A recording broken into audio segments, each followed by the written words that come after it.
Record. Record? We recording? Okay, I think we're recording. Start the We are. camera. Here we go. All right. Techno savvy guys here. So Sam here. Hello. Hey, it's also Kyle. Good to be with you guys. Yeah, so we are jumping into our dialogue about the narcissism quizzes. So I'm going to introduce our first thing. What did you like, dislike about it? I feel like we should also share our results because that's interesting. Yeah, And then we'll just go from there. cool. So first off, I thought these were really interesting. One thing, just before sharing results or anything, one thing that I thought was really interesting about these quizzes. So, I don't know how much you use social media, but there are a lot of quizzes that'll pop up that's like, Yeah, answer these 7 questions and we'll tell you which Hogwarts character you are or whatever. exactly. Um, and I have always associated those quizzes with narcissism. Yeah, Because like we totally. all like hearing stuff about ourselves, and like I don't mean that in a negative way. One thing that Yeah, you'll find through this is I have absolutely no problem with narcissism. Um, and so like yeah, I feel like the people who take those are like, yeah, you like the internet to tell you things about you. yeah, So the fact that we're taking quizzes about narcissism, I thought was really fascinating. exactly. I had the um, exact same thought. yeah, and we're both in the Godzilla group, right? Yeah, Yeah, I yeah, feel like that came up a little bit in our little Padlet thing when we were planning out what we wanted to do for this week. Um, yeah, so I thought that was really cool. Um, so the 2 quizzes you took both of them, yeah? yeah. Yeah. So I took both. I thought the first one seemed a lot more like academic. Um, Hmm. the categories were it was easier to answer because it would give you 2 options and like one of them has to be true about you. It's just like which of these statements is more true about you. And the second one seemed less academic because it was just like here are 3 options for how you might respond. And for a lot of them, none of those responses really fit how I Right. would feel or how I'd react or anything like that. Um, but yeah, I thought it was really interesting. I don't know if you've put your little thing in the what do you call it, Slack? I Yes. haven't yet. No. But I'm currently holding the high score for most narcissistic member of the class. I scored 19 out of 40, and I'm not ashamed. um, let's see, I scored higher than 75.8% of the population, No, higher than most U.S. celebrities. no way. That's funny. Yeah, and yeah, I don't think I'm not embarrassed. You looked at like the breakdown. There's like the 7 categories. Let me see. So in the first one, 7 category. Oh yeah, is that the authority, self-sufficiency, Yeah, yeah, yeah. superiority? Yeah. So I was like basically maxed out on superiority and authority. I had pretty high vanity, and then I had very low self sufficiency, exhibition, exploitativeness, and entitlement. If I scored high on like entitlement or exploitativeness, then I might be embarrassed by my score. But like, I think I'm pretty dope, and I'm good with authority. So yeah, I'm fine with it. That's funny. Yeah. Yeah, so mine was pretty opposite. I scored 2 out of 40. That does not shock me at all. um and like you said, this one felt more it was easier to answer. It felt like the questions were more I don't know, valid maybe in Yeah. terms of the study, Right. where the second one, like you said, there was a number where I was like, well, I wouldn't necessarily pick any of these options. Right. Or yeah, what was interesting about the second one was I could see it was clearly more tailored to like kind of your social media use Yeah. and that kind of stuff. So Yeah. that was interesting. But yeah, so on this first one I scored 2 out of 40. Hmm. um and yeah, I'm looking at the 7 things. So it looks like my 2 was authority and entitlement. There's 2 little red lines there, and there's nothing on any of them. So that's funny. That's awesome. Yeah, that's crazy. Yeah. Yeah, I feel like the second quiz. So on the second quiz, it said, what was my answer? you up? Yes, sir. All right. Wonderful to see you. Yeah, absolutely as well. I'll see you later. Sorry to interrupt. No, you're good. So fun story for anybody watching. Kyle already knows this. I'm at my sister's wedding in Nashville. So I'm sequestered in a room, but sometimes people pop in and say hi. We're talking about the second one. Let's see. Yeah, what'd you get on that one? Yeah, so I scored low on that. Not very narcissistic, confident, but also empathetic and caring. But yeah, I felt like the answers, the quizzes, like the questions were, it was really like some of the answers were like obviously negative, you know? Right. Yeah. Like you rip into the waiter because you know he deserves it or something like that. Like, exactly. No. Yeah. I might be narcissistic, but like that's a mean thing to do. Yeah.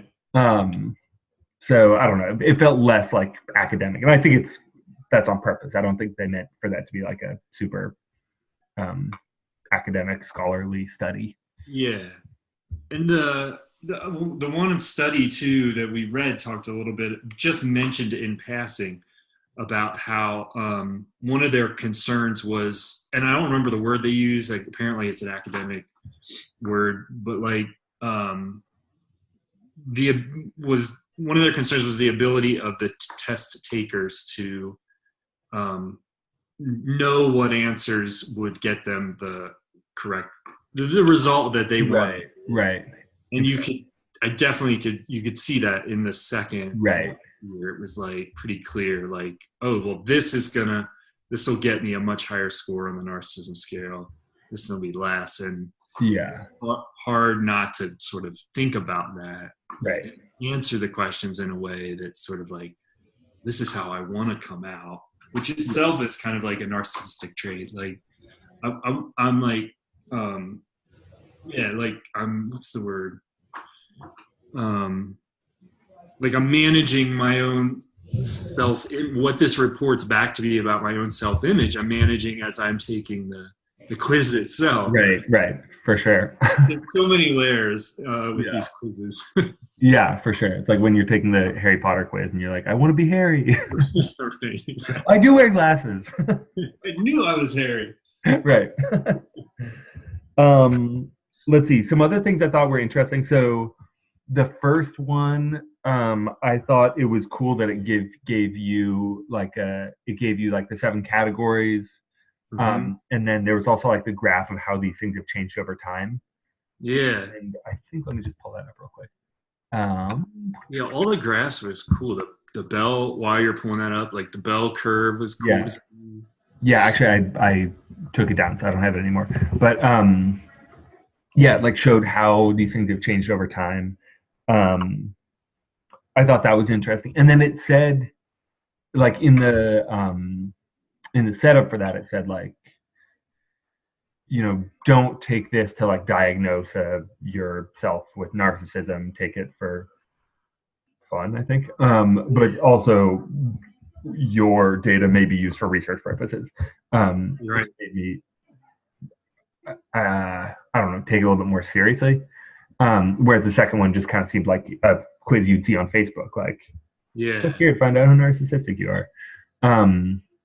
Although I did like on the second one, the intro, there's like an intro paragraph kind of describing why this is a topic that you should be interested in. And included a longitudinal study of U.S. college students have shown a rise in narcissism and reduction of empathy. And then there were a couple different theories behind that. One was parenting styles. So newer parenting styles have more of a focus on self-esteem, praise and rewards not connected to achievement. Yeah. I'll hold my thoughts on that. And then the other one was internet, social media, and celebrity culture. Mm-hmm. So I think this is a fascinating topic, and I would be interested in knowing a little bit more about like where those theories come from and what backs them up. Was it in McDermott's class when we were reading the Chapuis book about feedback, and where he the one who was talking about how important it is to not praise kids in inherent ability, Right. but focus on their effort and stuff. Yeah, absolutely. Well, I don't know if it's Chapuis. Yeah, it makes sense that it would be Chapuis. I mean, I think that's like I feel like I read that in multiple different places. Yeah. Interestingly, speaking to my narcissism, my 19 out of 40 narcissism, for most of my life, teachers have praised me for being smart, and not for my effort, because I didn't give much effort. So, and also, if we're just like tracing this back to the roots in these theories, my parents are very supportive and really built my self-esteem as a child. But you could argue that in your case, the recognition of your intelligence is just a truthful acknowledgement, because I think it's pretty clear. So, well, thanks. You're playing into my narcissism, Kyle. If humility is being willing to be known for who you really are, and you just happen to be super intelligent, then that's humility. I'll take it. I mean, I think that's kind of why, like, where I stand on narcissism is like, I think self-confidence is great, and I think just like building yourself up is good for you as a person. So I'm pro narcissism. Okay, so I totally have a question for you then. Yeah. Based on that, and it was something I was kind of thinking about while this stuff, but you'll have the perfect perspective on this then, based on sort of what you just said. Do you think that either certain groups in America, let's say those in positions of power and privilege, are more likely to be narcissistic as a result of that positionality? Oh, absolutely. I'm a straight white male. That it absolutely, like, being a straight white male, the world tells you you're awesome. Like, it's I can get away with whatever. I can talk my way out of problems because people expect me to succeed at things. So yeah, absolutely. And I guess that would be the case then for all of us Americans in general too, being in the position our country's in. We're probably more prone to be than other cultures. Yeah, and I think, I mean, I'm not saying narcissism is a universal good. I want to be clear on that. But I think if you look at, I think that is really played out in like international relations. There's like, we have, if the United States were to take this quiz, we would score very high for entitlement. Right. And it's hard not to think about our president and where he would fall on a bunch of these things. I feel like it's my brother. Sans brother.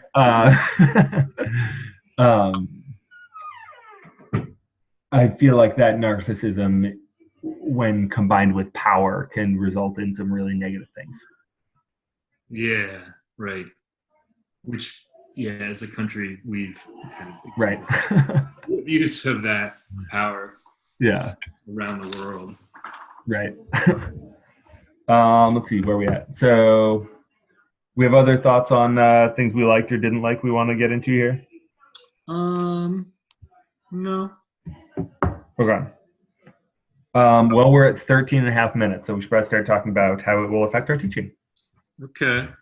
So one of the areas that really stood out to me was this quote from this, I think it was the first study that I shared with you right before we started recording, where it talks about, in the abstract, the findings of this second study is Facebook linked to selfishness indicate that some Facebook activities, such as chatting, were linked to aspects of empathetic concern, such as higher levels of perspective taking in males.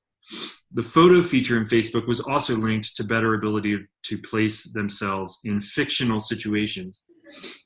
I noted this in the annotations on our hypothesis page, but what's really stood out to me there was the perspective taking, higher levels of perspective taking, and then better ability to place themselves in fictional situations, which these authors later identify with empathy. And what stood out to me about those two things was that those two abilities are listed among most lists of important historical thinking skills. And the book, for those of you who are watching, there's a book that Sam and I read for our capstone class called Why Won't You Just Tell Us the Answer?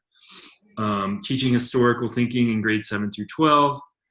And each chapter goes through and highlights a particular historical thinking skill. There is one chapter, chapter 5, that talks about teaching multiple perspectives.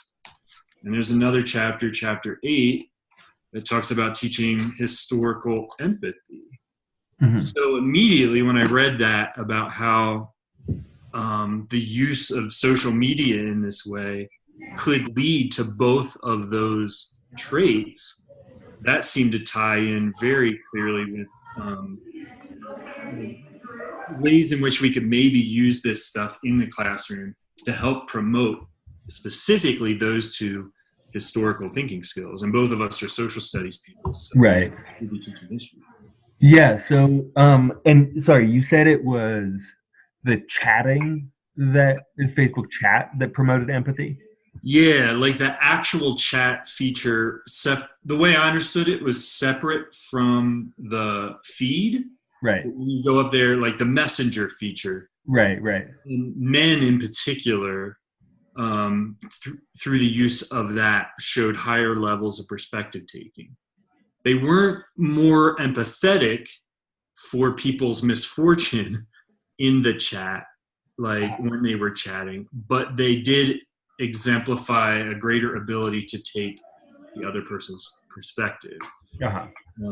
And they don't really flesh it out much more than that, but that was like the main thing that they observed, Uh-huh. which was interesting. Yeah. Yeah. So I think that's a really interesting take on that. So like in thinking about how that could be used. So, the Facebook Messenger, I don't know if you've used it, but it's just a chatting feature. Yeah. Like AOL Instant Messenger back in the day. Exactly. But in terms of like engendering empathy, you could, if you're doing, just thinking from a social studies perspective, like if you're doing a unit on Africa, you could if you could have students actually use that feature to chat, to literally communicate with people living in a different society, whether African or people, I don't know. If empathy is a thing that can come from that chat, I think that whether through Facebook or some other widget is a better word there. I think that could be really useful in the classroom. And like you're saying with Africa, like right now, so I did my history lesson sequence on colonialism and imperialism. So you could totally use that, like you're saying, talking to kids in Africa, even having conversations with other kids in the class who have a different perspective on America's involvement in the world or whatever. But I like what you're saying. I mean, specifically hooking them up with kids from another country. Yeah. I don't know this, like, I don't know. I certainly don't have anything I can cite on this, but I bet there are services or programs where if you have like a classroom full of 10th graders, you can just like find another class from another place in the world to chat with or to communicate with or something like that. Yeah. Or if that doesn't exist, maybe it should exist. Maybe we should invent it. Right. Make a lot of money off of that. Yeah, right.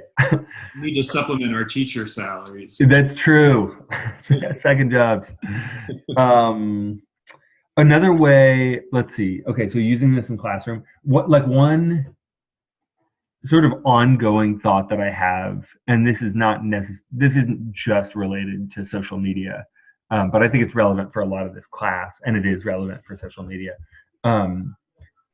is that I have really, my resolve has strengthened that I think it's really important to just teach like digital literacy skills in the classroom, and perspectives as well. So, I see so many students who spend a bunch of time on their phones, and I'm not saying that's a bad thing, but it's almost like the school system's approach to that is to pretend that it doesn't exist, and to just say like, no, put your phones away, but like we do not acknowledge this, as opposed to teaching students ways to use technology and ways to think about technology. Like, I think if you could, you don't want to give a seventh grader like a long form academic study to learn about social media, but I think that some of these, like a lesson where students learn about like the pros and cons of social media and learn about. Yep. And you can use tools like this. You can use online quizzes to ask students about like how they feel about social media, things like that. I don't think that would go into the classroom, as in like, it would be hard to teach that lesson in an econ class, but I think it's like an ongoing thing that schools should be thinking about.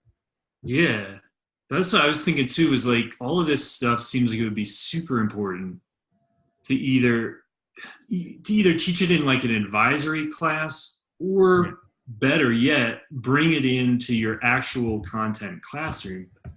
How to do that exactly?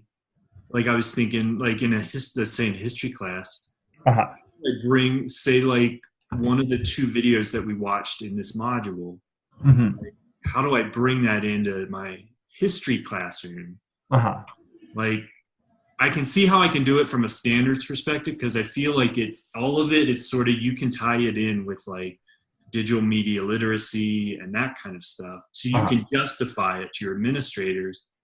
How do you get it in, say, to a history classroom in a way that like, relates to whatever particular moment of history or theme or idea you're studying? That's where it's a little harder for me to think about. Yeah. I don't know. I haven't watched the videos yet. I haven't watched the videos yet. They're just like a couple ways in which social media impacts kids' brains, like makes them maybe less attentive, or like stimulates their reward centers and stuff, decreased multitasking and stuff like that. So it feels like it's stuff like that would be important for kids to know.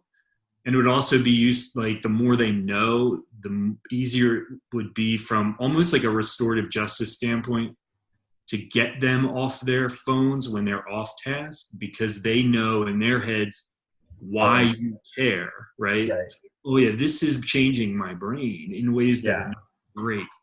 Like, he's not just being